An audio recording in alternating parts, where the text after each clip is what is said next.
Welcome back students, welcome to biology classes. Today we are going to see 12th science biology and we are going to resume the chapter 4, that is reproductive health. We have already covered the introductory part as well as the contraceptive methods, but today we are going to see about the medical termination of pregnancy, that is MTP, and along with that also we are going to see about the sexually transmitted disease. So let's start with today's lecture. So medical termination of pregnancy, that is nothing but it is also known as induced abortion. That is whatever abortion which is being occurred or whatever abortion is being induced, that is the medical termination of the pregnancy. So it is intentional or voluntary termination of pregnancy before the full term, right? So whatever pregnancy, that is the gestation period is of 9 months, right? So this is the intentional termination. Termination means to stop the pregnancy. So the removal of the zygote or the embryo, right, with like if the particular if the baby has developed, then they are undergoing the abortion, and that is nothing but the medical termination of pregnancy, or we can simply denote as MTP. Now, it has a role in decreasing population. So this plays a very important role in decreasing the population because it is essential when continued pregnancy may prove to be fatal to the mother, fetus, or to both. Sometimes, in some cases, there are chances of the damage or harm, like it can cause harm to either the mother or the fetus, or it may be harmful to both of them. So in those kind of conditions or situations, the doctor prescribes to do or undergo the MTP, right? So that the mother or the fetus, both of them does not get damaged. Now in India, MTP is legal. So in India, the abortions are legal, but with certain strict conditions so as to prevent female foeticide. So, like in the initial days, as I said yesterday also about the female foeticide, that amniocentesis was carried out to understand or to do the sex determination in order to know whether the developing baby is a male or female. So in India, the MTP is legal, but it is having several strict conditions that has to be followed in order to prevent and save the female babies or female foeticides.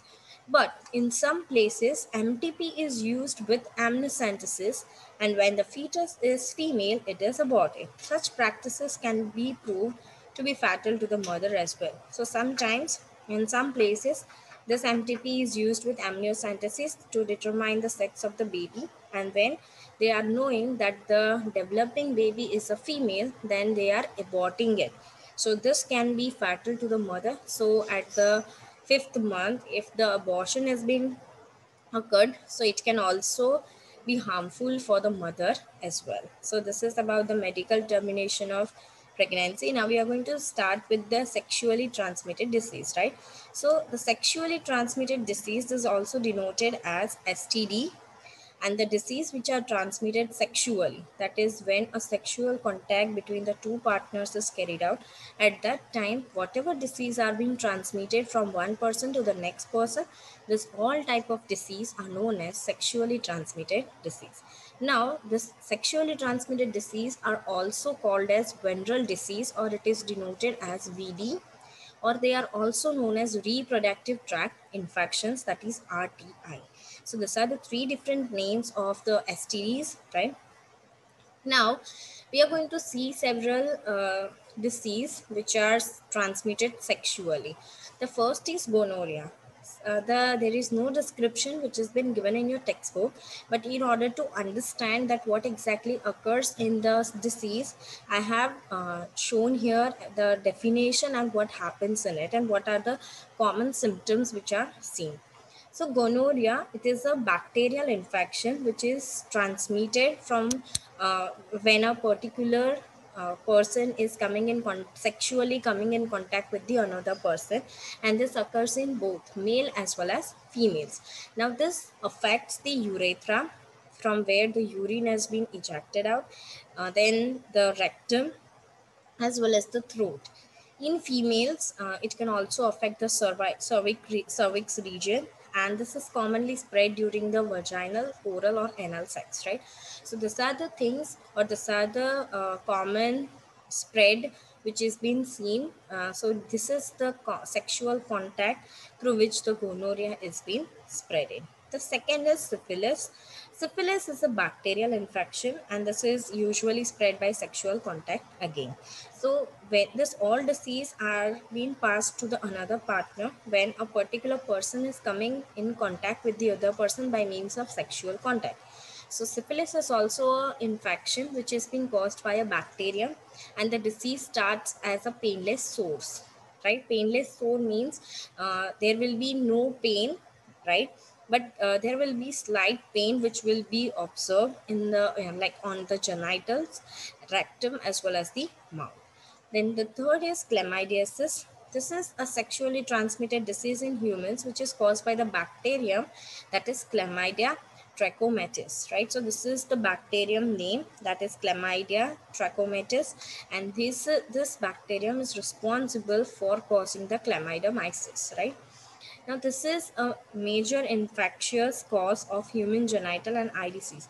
So, this is the bacterium which can cause the infections in the human genitals, as well as it can also cause several eye disease too. The fourth is genital herpes. Genital herpes is a common sexually transmitted infection caused by herpes simplex virus. So that is HSV, that is herpes simplex virus, and this virus is being sexually transmitted from one person to the next person, causing a disease or causing an infection, that is genital herpes. Next is trichomonasis.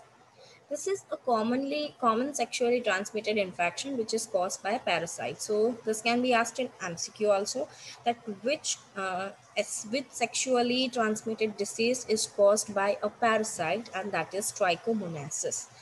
Then hepatitis B, that is a serious liver infection which is caused by hepatitis B virus, which is also denoted as HBV.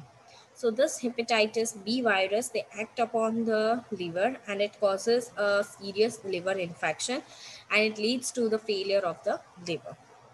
The seventh is the AIDS. That is, you're already aware of this, because this is one of the trending disease nowadays, because every people is undergoing this disease. And this AIDS can also be transmitted by sharing injection needles or surgical instruments, blood transfusion, and from the infected mother to the fetus. So AIDS is caused by the sexual contact, but along with the sexual contact, this disease can be transmitted by sharing the same needles, right? Also you can also it can be occurred by the usage of the surgical instruments again, as well as the blood transfusion. Through blood transfusion also this can occur, and sometimes this can be transmitted from the infected mother to the fetus, because the blood from the mother is being passed to the developing baby. So for this reason, the AIDS can also be passed to the developing baby. Now, with the exception of AIDS, that is AIDS, genital herpes, and hepatitis B, these are the three uh, disease which are not curable, right? So other than this three, all the other diseases are curable, but genital herpes, hepatitis B, and AIDS, these are the three diseases which cannot be treated. When not detected and treated in time, they can lead to pelvic inflammatory disease, abortions, stillbirths, ectopic pregnancies, fertility, and even cancer. So now, if this disease are not being treated in a proper time, right, then it can lead to several pelvic inflammatory disease, like it can also lead to several abortions. Then it can lead to stillbirths, that is the lady will not be able to furthermore able to keep the or conceive the baby. Then ectopic pregnancies are also seen. Then infertility, that is loss of the fertility, is also seen, and even the cancer. Therefore, prevention and timely detection and cure of this disease are essential to ensure reproductive health. So, for this reason, whenever a person is undergoing any of such symptoms, then they should be detected as well as cured. And it is very essential for the reproductive health, because once this disease occurs, it can also be passed to the partner also. Now, some of the preventive measures are avoiding sex with the unknown or multiple partners. Then second is the use of condoms. The third is to check with a doctor when in doubt. So these are the three preventive measures which are needed to be taken in order to reduce the chances of STDs. So first, there should be no multiple partners with whom you are having the sexual contact, and you should have the protective or physical barriers by using of condoms. The third, you should always go to the doctor for whenever you are having any of the doubt, right? The next topic is infertility. Now, many couples all over the world are unable to produce children. So, the person who are not able to produce a children, those all couples are known as infertile, right? And some of the reasons for infertility are congenital disease. Congenital disease. That means those disease which are there from the inborn or at the infant stage, right? Then second is that the drugs can also may be a reason for the infertility, not the drugs which is like the medications are also a kind of drug, and if they are taken in more amount, then also it can lead to infertility. The third reason is immunological and psychological factors. So immunological, that is going to be the immune system related, and psychological factors, right? These are the two factors which are one of the reason for the infertility. Now, specialized fertility clinics can help diagnose and treat infertility. See, there are several specialized fertility clinics, and they can help you to diagnose as well as treat the infertility. For example, nowadays the couples are undergoing the IVF condition in order to get the baby, so the infertility can be converted into the fertility. Now, the couples can be assisted to have children through techniques which are called assisted reproductive technologies, which is denoted as ART. So the couples are assisted, so this is not the natural process, but it is a kind of artificial process which is being carried out by the humans in order to get the children. So now we are going to see several ARTs, that is assistive reproductive technologies. The first and the most important one is in vitro fertilization, that is simply known as IVF. So this IVF, that is the fertilization, takes place outside the body, that is the test tube baby. So here the in vitro fertilization, that is the formation of the test tube baby, and there are several techniques which are involved in this IVF. But here, instead of the fertilization which has to be taken place inside the body of the female, here the fertilization is being carried out outside the body, and thus it is said to be test tube baby. So now we are going to see about several different techniques which are involved in the IVF. So the first is ZIFT. You need to uh, remember the full form of this, and you need to memorize it. So the first is ZIFT, that is zygote intrafallopian transfer, right? So that is zygote intrafallopian transfer, and here in this, the sperm from a donor male and the ova from a donor female are fused in the laboratory. So the first step in the ZIFT is to collect the sperm from the donor male, and the second to collect the ova from the donor female. And once they are getting both the gametes, they are being fused in the laboratory. The zygote so formed is transferred into the fallopian tube at the 8 blastomere stage. So once the zygote starts to divide and it reaches to the 8 blastomere stage, at this time the zygote is transferred to the female's fallopian tube. So that is the first technique of the IVF, that is ZIFT. So here the gametes are being collected and they are fused in the laboratory. They are allowed to divide, and when they reach to the 8 blastomere stage, at that time this zygote is transferred to the fallopian tube. The second is IUT, that is intrauterine transfer. Here in this technique, the embryos with more than 8 blastomeres are transferred into the uterus. See, in the ZIFT, the particular zygote was being transferred to the fallopian tube. But instead of fallopian tube, when the particular 8 blastomere staged zygote is transferred to the uterus, then it is known as IUT, that is intrauterine transfer. The third is GIFT, that is gamete intrafallopian transfer.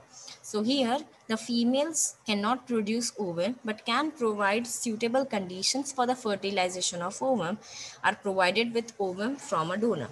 So here what happens is the females here cannot produce the ovum, and so for this reason the gametes are being provided by the donor, and so once the female gets the donor, so the gametes are transferred to the fallopian tube, and for this reason this is known as gamete intrafallopian transfer.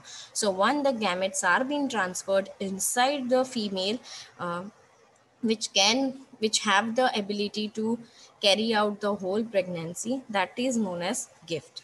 The next is ICSI, that stands for intracytoplasmic sperm injection. So in this method the sperm is directly injected into the cytoplasm of the ovum. So here what happens is that there will be a direct there will be a direct injection which is being carried out inside the ovum's cytoplasm. So the sperm does not have to, so the compatible sperms are taken, and this compatible sperms are being injected inside the cytoplasm of the ovum. So there will be the fusion which will be taken place.